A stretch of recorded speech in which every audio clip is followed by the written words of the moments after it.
Boa tarde, aeronautas, aeroviários, aposentados, pensionistas, ativos. Hoje, dia 4/12/2015. Assim como vocês, também estamos extremamente ansiosos e sugiro que todos consigam manter a calma, né? Porque a presidente tem 15 dias para assinar. Ela deve assinar, porque o projeto é dela pessoalmente. Se ela não assinar, está previsto na Constituição como serão os próximos passos, se caso tivermos situações inesperadas pelo caminho. Ok? Lógico, a assinatura dela não significa liberação do dinheiro imediatamente. Nós estamos trabalhando nesse sentido, até porque após a publicação é que o Ministério da Previdência tomará conhecimento e vai. Assim, nós desejamos, né, disponibilizar o dinheiro previsto no PL 02, ok? Então, nós precisamos ter muita calma nessa hora. O pior caminho nós já percorremos, saímos vitoriosos e, portanto, agora é única e exclusivamente a burocracia da liberação. Claro, o Brasil encontra-se numa convulsão política e isso tudo pode, de certa forma, prejudicar ou retardar a liberação, né? Nós não sabemos o que deve acontecer até o 15º dia. De qualquer forma, a Previdência tem que ser notificada para que depois libere o dinheiro. Basta lembrar o que aconteceu o ano passado no PL 31, que foi aprovado dia 3, 4 de dezembro, levou 9 dias para sair do Senado, com a assinatura do Renan Calheiros. Isso, o nosso já aconteceu, né? Foi dia 25, se não me engano, o encaminhamento para a Presidência da República. A partir daí, conta-se 15 dias. Se a presidente não assinar, o Senado é que toma as providências para que isso seja oficializado e pago. Esse trâmite nós não temos condições de prever, porque seria uma situação inusitada. Mas pelo que aconteceu o ano passado, nós podemos, sem sombra de dúvida, concluir que o tempo não é curto. Nós estamos fazendo de tudo para poder reduzir esse período, tá? Mas eu venho até vocês hoje, na verdade, para chamar a atenção de todos os aposentados. Existe um movimento liderado por alguns aeronautas da ativa buscando procurações. Quero deixar bem claro que os aposentados do Aeros, eles são representados pelo Aeros. Nenhum de nós podemos representá-los na Assembleia de Credores. Portanto, já houve num passado recente uma manifestação do Aeros se manifestando contra a criação do Comitê de Credores. Eu não sei qual será a posição dele agora, mas de qualquer forma vocês só serão representados pelo próprio interventor, pela instituição Aeros, em qualquer assembleia de credores que venha se agendar. Então, além disso, eu peço muita prudência aos aeroviários e aeronautas ao assinar a procuração, né? Porque, como nós já vimos, nas entrelinhas, algumas coisas podem estar, de certa forma, vinculadas e não clara para todos, e isso poderá trazer prejuízo. Então, eu sugiro que cada um de vocês procure seus advogados particulares para a orientação, né, necessária para cada caso e serem prudentes, né? Porque A liberação desses 70 milhões foi ótima, eu espero que ela vingue, mas ainda o processo está durante o período de recurso dos demais credores, que, considerando o fato de a empresa não ter ainda a decisão da falência transitada em julgada, pode até mudar essa decisão, mas queira Deus que isso não ocorra, né, para que todos da ativa recebam o segundo lote de dinheiro para ser distribuído em nome da quitação das rescisões e dos créditos devido aos ativos. Então, quero deixar claro, o boletim do sindicato, inclusive publicado recentemente, deixa mais claro ainda, o sindicato representará a todos que não tiverem passado procuração e sempre em benefício e garantia da melhor solução e da mais séria solução aos trabalhadores, tá?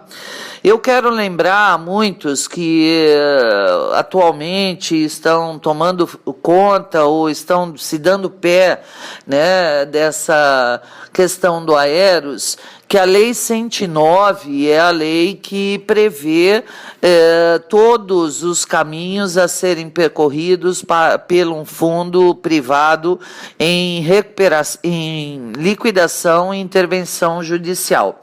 Então, para que os que têm curiosidade, a Lei 109 ela é bastante fácil de entendimento e com certeza vai tirar muitas dúvidas das pessoas que nesse momento estão tomando pé da atual situação.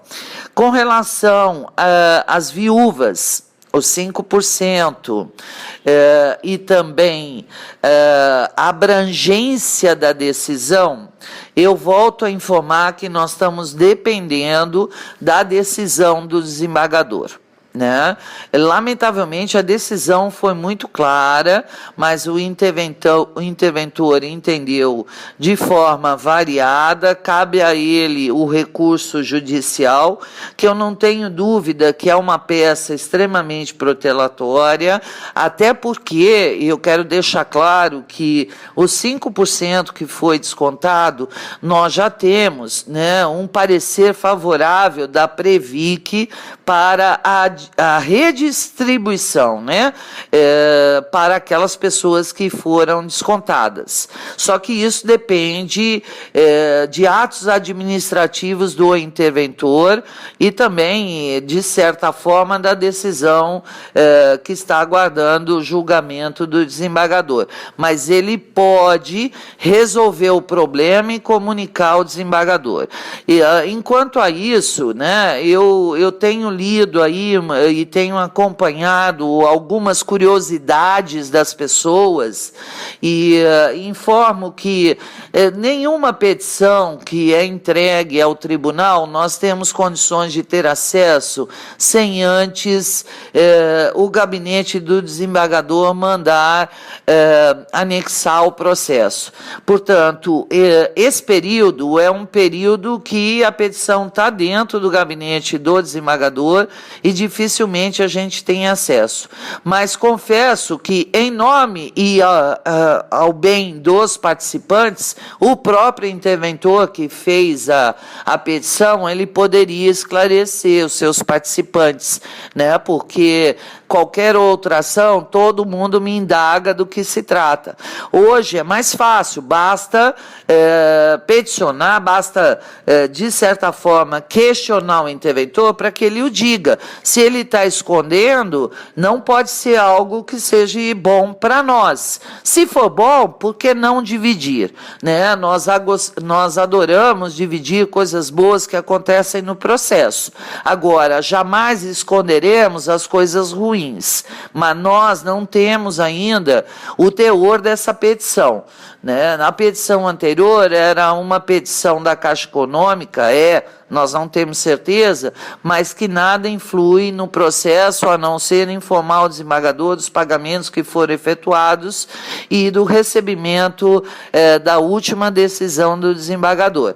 Nós não podemos imaginar nada diferente disso, mas com relação ao Aeros, sem sombra de dúvida, tem muitos assuntos que ainda estão assim, para serem resolvidos, e essa questão dos 5% é um deles, onde a própria Previc concordou na devolução desses valores e da não necessidade desses descontos, e, portanto, a gente espera que seja alguma coisa boa, né? E se for ruim, nós também temos que saber para nos preparar e enfrentar, porque qualquer petição nesse momento, sem sombra de dúvida, é única e exclusivamente para atrasar mais ainda a possível decisão do pleno, né, da turma dessa nosso processo, que tem lá o embargo para ser decidido.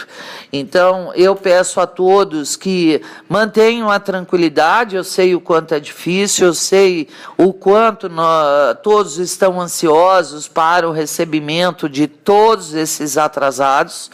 Nós estamos defendendo a aprovação da LDO com todas as garras para que a nossa questão ela seja considerada e não seja retirada por qualquer que seja o motivo, porque eu não acredito que venha a ser retirada, mas nós temos que ultrapassar ainda essa votação para que o ano de 2016 seja garantido.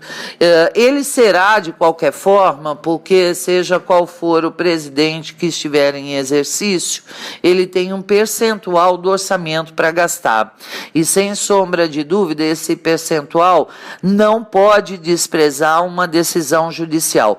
Portanto, aprovando ou não a LDO, alguma coisa a Previdência deverá disponibilizar para os pagamentos a partir de 2016.